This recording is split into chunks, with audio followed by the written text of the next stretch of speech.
Welcome to PARTSWORK for Prosperity. My name is Isabella, a wealth activist, and this is the third of 3 videos in my 3-part series of money and the nervous system. And today we're diving into parts work, specifically body-based parts work, and how to use it to increase your capacity to receive, increase your joy in managing money, also increasing your responsibility in managing money and feeling at peace doing so.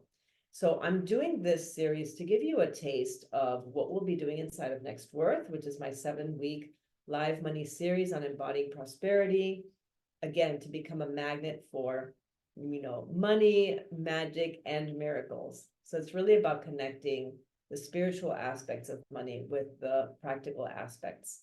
And in Next Worth, we'll be, incorporating somatic practice, hypnotic meditation, creative exercises, ritual magic, and practical action steps to feel safer and more confident with your money.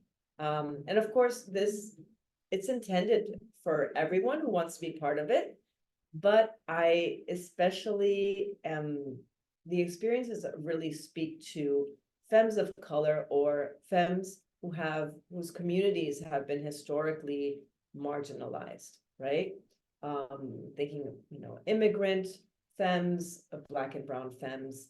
And if money mindset has reached its limits for you, if you're wanting to get out of an income plateau, if you're hungry for a more intimate and sensual relationship with money, if you want to feel more confident with your finances, if you want to feel like trust that you're always provided for, this is what this live journey is going to do.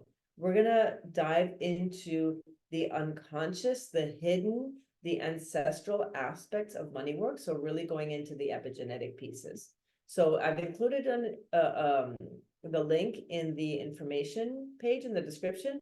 And of course, you can reach out to me directly if you have any other questions. And so in the first video, I laid the foundation of ancestral money trauma. I dove into the 4 levels of how money trauma lives in the body and how accessing internal states of prosperity changes your internal thermostat in relation to money.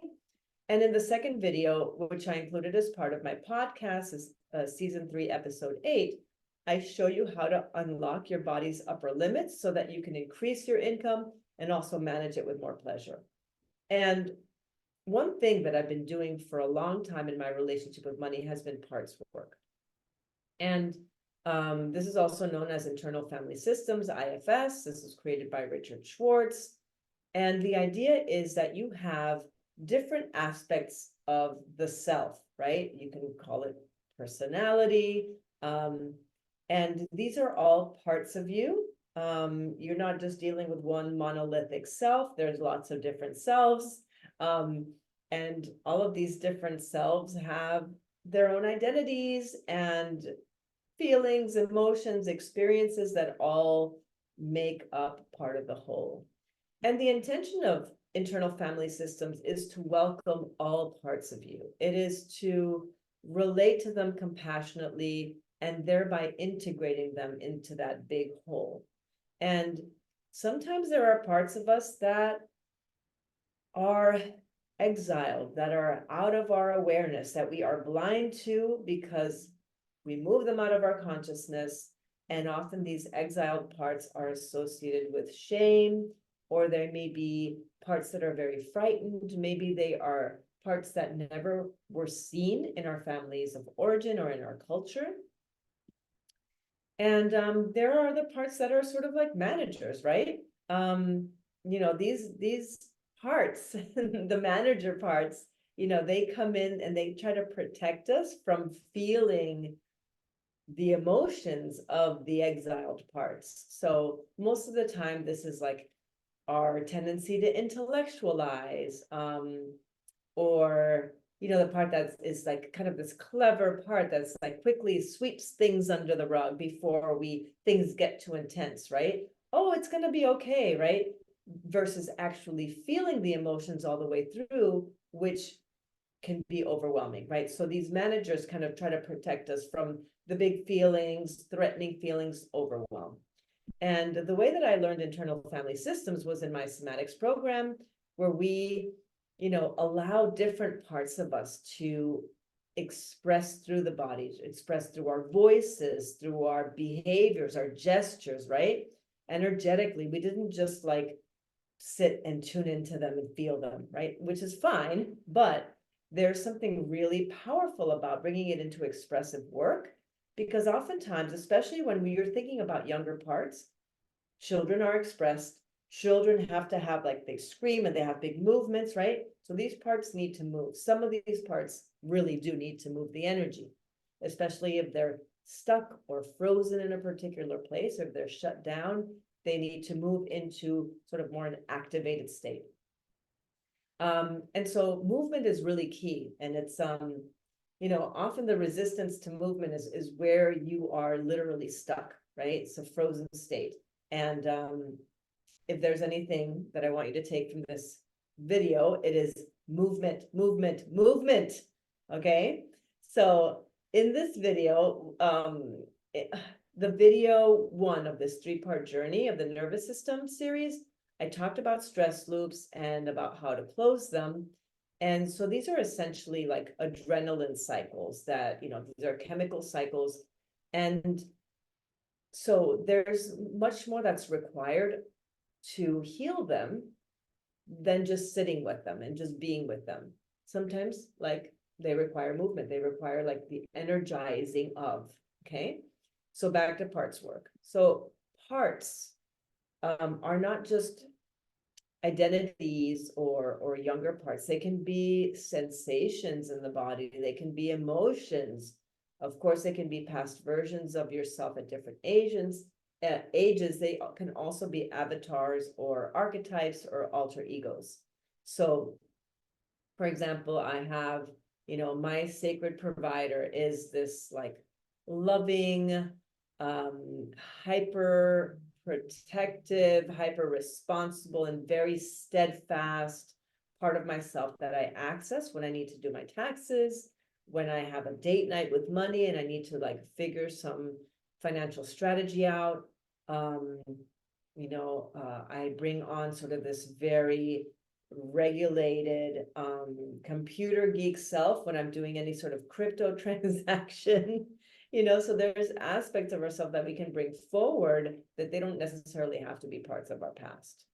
And I want to be really honest with you. Like, when I meet people and I do financial strategy sessions with them, there are lots of different ways dysregulation can show up. Sometimes it shows up as like tiredness or sleepiness. Sometimes you're feeling like, you just want to distract yourself and you're like, I don't know, you're doing something with your phone or something like that, or you're tuning out, or you feel like you would like want to jump out of your skin, right?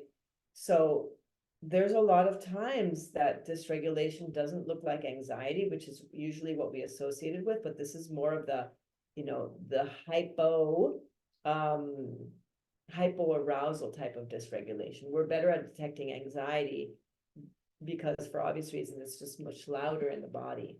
And the point is that when these things happen, when you experience some sort of dysregulation, you have to be able to notice it. You have to be able to notice, like, oh yeah, I'm getting sleepy right now. What's happening? And sometimes you really do need to take a nap. That can help us regulate, right? So your body is being very wise in that sense of wanting to like check out. But the point is here to just notice it.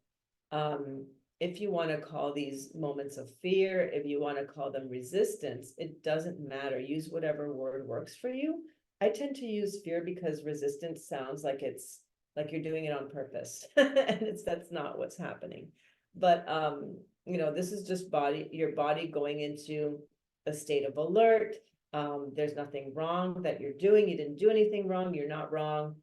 Don't shame the resistance. Nothing good ever came from shaming the resistance and shaming any parts. So the point is to relate to your parts compassionately and with enthusiastic approval. And resistance is just, the fear is just a sign that you are sort of like moving to like close to an edge, right? So that those are opportunities to expand. When you are dysregulated, they're just opportunities to expand. Like we quickly emphasize, like, oh, let's get regulated again. But it's like, it's okay to kind of be out there a little bit. Like let yourself hang out on the edges, right? So when I just going back to enthusiastic approval for a moment.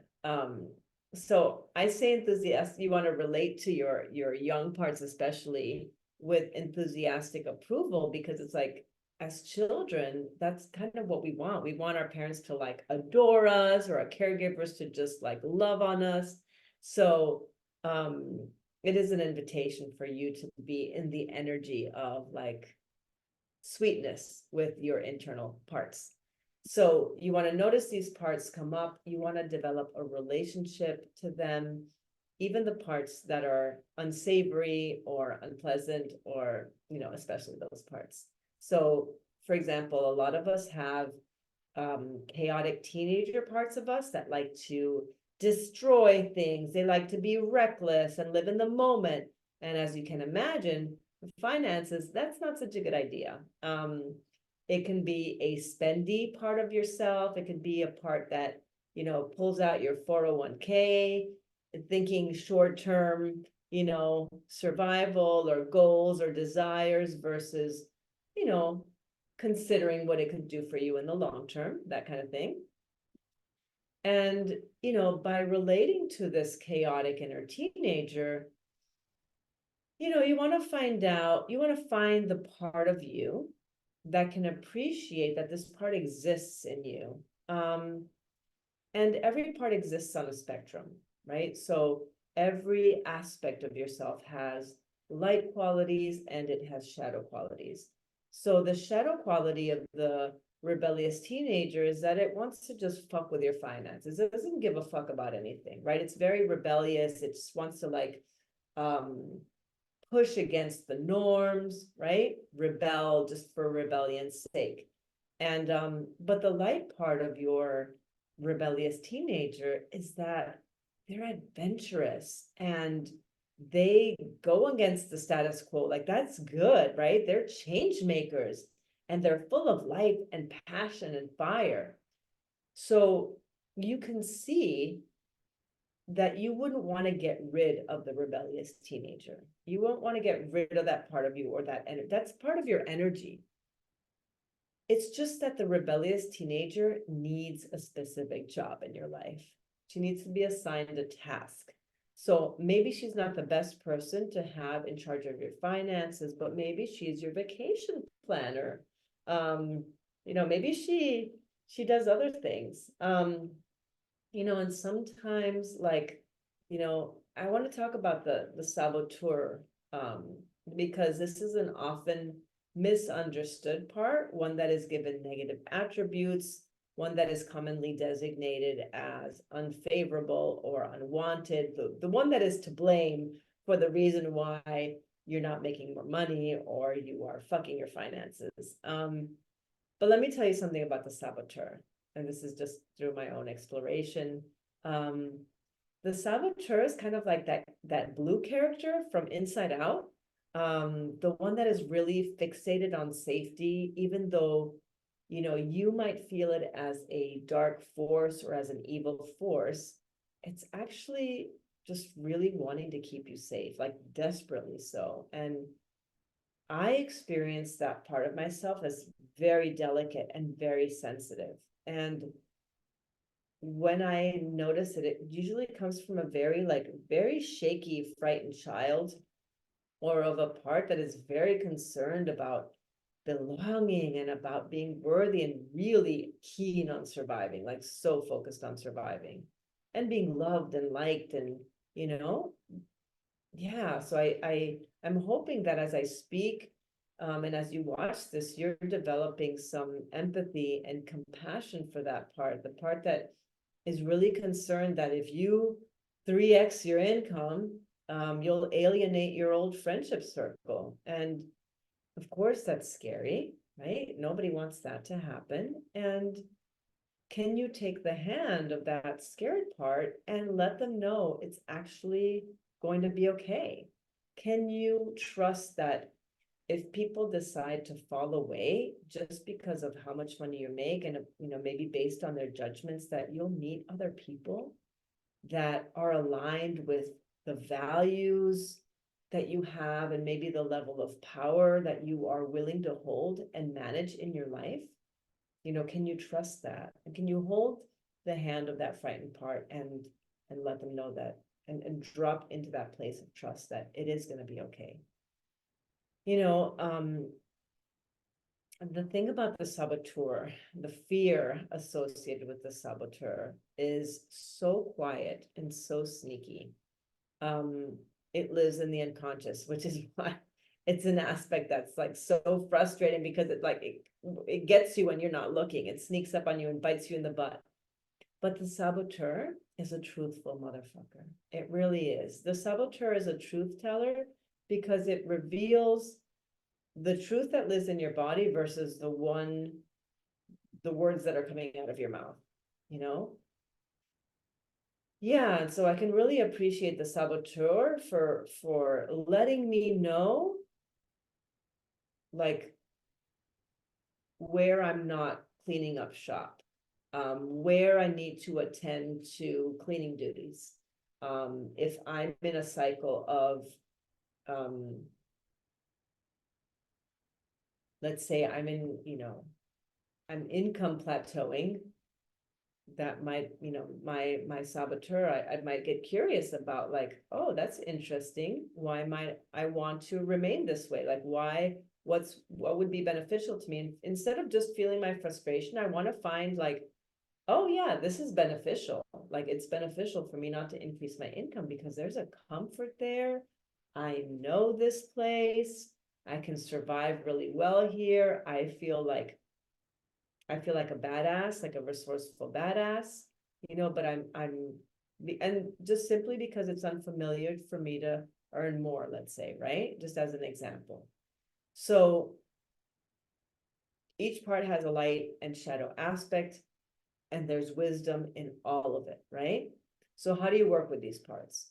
So, for example, if you find yourself making more money, but that your lifestyle spending is also increasing as you make more money, bring your awareness to the part of you that is invested in that outcome, right? Maybe it is your rebellious teenager, or maybe it's a young part of you that has been deprived for such a long time, and that it has such an intense desire to fill up. Maybe it is incredibly hungry. Maybe it didn't get enough, right? So you want to approve of that desire to fill up, right? This can be a part of you that didn't get enough attention in childhood, that felt kind of like, yeah, like you had a lot of need, and you didn't get to fill that need. And so you want to approve of the desire to fill up, and you want to meet your needs to fill up, but you want to direct them to fill those needs up in a different way, not with consuming, not with like stuff, and not in a way that ends up hurting you, but to really fill up. Like, the legitimate need to fill up is wonderful, and you can do it by doing different things, right? Not needing to spend money. So another example, one that's a little bit in the opposite direction, could be if you find yourself very carefully monitoring your finances to the point where you are what they would call tight with money. I think that's so funny, like tight-fisted. So in this example, this is something that I call, the embodied scarcity, right? Scarcity lives in your body. You are behaving from a place of scarcity. You have a fear of it running out, even though that there's enough. Like, this is, again, I'm not talking about people who actually don't have enough, or who are at like very minimally meeting their needs. I'm talking about, for folks who have what they need and have more than enough. So even though there is enough, you worry about there not being enough. You look at the money in your bank account, and there's objectively plenty there, but you are just like consumed with the fear, and maybe even having panic attacks about it running out. And that fear may be connected to epigenetics. It may be connected to, what you witnessed in your family system, any other type of trauma that I mentioned in the first video, you can still do parts work with that and tap into that ancestral energy, right? Parts work does tap into ancestral energy. It is still healing work, and any healing work that you do on an individual level is transferred, right? Like transmits 7 generations back and 7 generations forward, I believe. So anywhere there's scarcity, there's going to be fear. So you want to allow yourself to feel the fear, but more importantly, witness the fear while also recognizing where in your life you are already abundant. So here you are experiencing, but also observing the experience. Very important that you have both of those online, and accessing safety at the same time. Of course, I recommend doing some sort of movement practice around it to anchor it deeper into the body. So, for example, during times in my life, I have feared the bottom dropping out. I have taken walks while feeling the fear, like allowing the fear, just the anxiety, just run. I'm just observing it, kind of like just running the tape, right? Not getting caught up in the beliefs, not believing them, but just observing them. So it's been like walks while doing that, or I've gotten on my stationary bike while fully feeling the fear. So these are just a few practical examples of how parts work and attuning to different aspects of yourself with that energy of unconditional approval, and curiosity and presence can really support you to increase your nervous system capacitation so that you can break through some of those stickier unconscious barriers that can feel so frustrating, right? Because your soul really wants to make more money, right? And I'm not saying that from a superficial place. I'm saying like, yes, like I want to earn more. There's things I want to do. There's projects I want to invest in. There are families that I want to support. Like, I know that you're going to do amazing things with that money. So I want you to have more of it. So I can see, like, I know how frustrating it can be. And, that's ultimately like those barriers, those sticky parts that like seem to persist over time longer. That's actually ultimately the aim of the 7-week experience, is to get into some of those stickier places and, that mindset work. And frankly, a lot of embodiment work doesn't even get into either, because, embodiment work has been so like, it's been commodified, and all what is defined as body work is there's a range there, right? In terms of depth, right? So next worth goes into the epigenetics directly and connects the spiritual to the material through trauma integration that focuses on pleasure and the practicality of financial planning. So inside of next worth, you're going to get the 7 live sessions, which are, 7 weeks, 60 minutes each. These are, the sessions, the live sessions, you will be guided through somatic practices and release rituals, hypnotic meditations, designed to connect you to the ancestral wisdom, right? And to clear any unconscious blockages to the wealth that already exists inside of you. You'll also have the opportunity to process and do like parts work if that happens to come up within the group coaching container. And then, at the end of the 7 weeks, you're going to have a library of my most powerful practices. You're going to have videos to each of them, right? And that's going to continue your integration process and manifestation process, right? So it's just 7 weeks together, but it's like power-packed 7 weeks, and then you can continue the work. And then you also get a free financial needs analysis and tailored comprehensive financial strategy. And that's there to maximize your assets, get your money working for you, and for you to build generational wealth. But let me tell you something. This is often the most healing part of the whole thing, because I sit with so many people every week, and it's such a wake-up call. It is part of the healing experience, and that's why I include it in all of the work that I do, because it is part of the alchemy. It really it's a wake-up call sometimes, and it just illuminates some of those like sabotagey kind of places So again, not wanting to malign the saboteur, but it just like tells the truth, right? You're saying like, oh, I want to save. Well, here's the truth. You're not saving, or whatever it happens to be. And then we figure out a plan to like get you there, and you have the nervous system work to support it. Brilliant, right? So our 7-week journey begins May 8th. I would love for you to join us inside. And like I said, I'm available for questions. And yeah, I'm so excited for this experience.